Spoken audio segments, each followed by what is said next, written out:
मित्रांनो, आता आपण आलो पुसेगाव मैदानात आणि आपल्या समोर दोन बैल आहेत. आपण जाणून घेऊया मालकाकडनं बैलांची नावं आणि कुठले आहेत. दादा, कुठले तुम्ही? आम्ही ह्याच गावातले पुसेगावचेच. पुसेगावचेच. पुसेगावच्या मैदानात त्यांनी आधीच हजेरी लावलेली आहे. दादा, बैलाचं नाव काय? बैलाचं नाव नंद्या आहे. नंद्या. आणि दुसरा आपलाच बैल आहे ना? चिक्या. हा आपलाच आहे. नंद्या आणि चिक्या. नंद्या आणि चिक्याची कारकिर्दी सांगा दादा.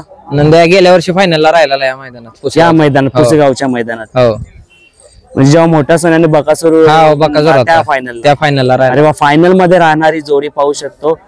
नंद्या आणि चिक्या. हा नव्हता, दुसरा बैल होता. नंद्याला तेव्हा कोणता पहिला होता? मल्हार होता, बाकरवाडीचा, माधाभावांचा. आज या वर्षी पुसेगाव मध्ये कोणता जोड आहे ना? तो निनामचा सुंदर आहे.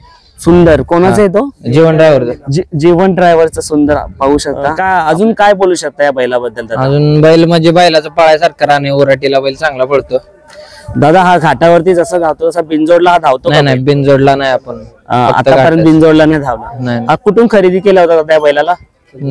संजय ड्रायव्हर वाळून म्हणून आहेत आमचे, एक जुने अण्णांचे मित्र आहेत, त्यांच्याकडूनच घेतलाय.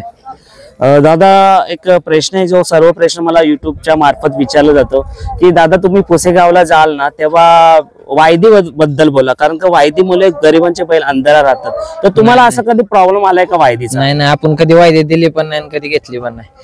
मग आता त्याला आतापर्यंत त्याला कोणते कोणते पैरे लागलेत? मोठे मोठे पैरे लागले? मोठे सगळे लागले. तांब्यात सरजा लागलाय, आपला सासवडचा सोन्या लागलाय. आता या पुसेगावला येण्यापूर्वी कोणत्या कोणत्या मैदानात हा होता? आता माग सातेवाडीच्या मैदानात राहिलाय. त्याच्यानंतर आता ह्याचं मैदान झालं, आंबेरीचं मैदान झालं, तिथं फायनलला राहिलाय. नंतर किनीची महाराष्ट्र केसरीचं मैदान झालं, तिथं महाराष्ट्र केसरीला राहिला. याला कोण म्हणजे चालक कोण असतो याचा? चालक आपला बबन ड्रायव्हर रेन्यूचा आहेत ते एक, आणि विशाल ड्रायव्हर येवलेवाडीकर. आणि दादा, या बैलाला खाणं काय दिलं जातं? खाणं आपलं खुराक, घरचा वाढ, मका. आणि प्रॅक्टिस कशी असते त्याची? प्रॅक्टिस का फेर याला 5-6 दिवसात नव्हते एकदा, त्यामुळे प्रॅक्टिसची गरज नाही. आणि याला कधी काढला जातो मैदानात? दर म्हणजे आठवड्यात एकदा, 5-6 दिवसात एकदा. दादा, आपल्या दावणीला जसा चिक्या आणि नंद्या आहे, अजून कोणता बैल आहे का?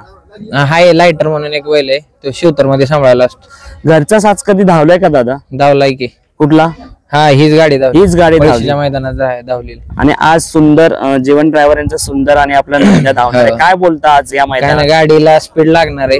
गाडी तुम्ही बघायलाच, गाडी फुल स्पीड मध्ये पळणार आहे आज, कारण तो बैल पण ओराटीला चांगला पळतो आणि हो बैल पण. गाडी नरमादी होऊन पळणार, पण चांगली पळणार. नक्कीच दादा. आणि कधी इच्छा आहे का? तुम्ही आता बोलले की आम्ही कधीच बिनजोडला नाही धावत, पण इथे पण बिनजोडच्या शर्यती होतात घाटावरती सुद्धा.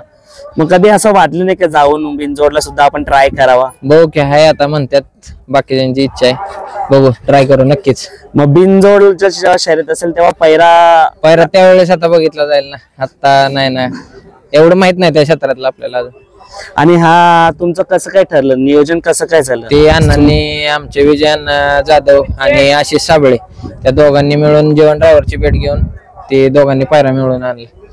या मैदानाबद्दल काय बोलू शकतात दादा? पुसेगाव हे मैदान म्हणजे जुनं आणि जाणतं हिंद केसरी मैदान आहे पहिलं. म्हणजे हिंद केसरीची सुरुवात झाली ती या मैदानापासून, जुना आणि जाणत आहे आशिषला. सो मित्रांनो, आताच ओमकार दादा देवकर यांनी छान मुलाखत केलेली आहे.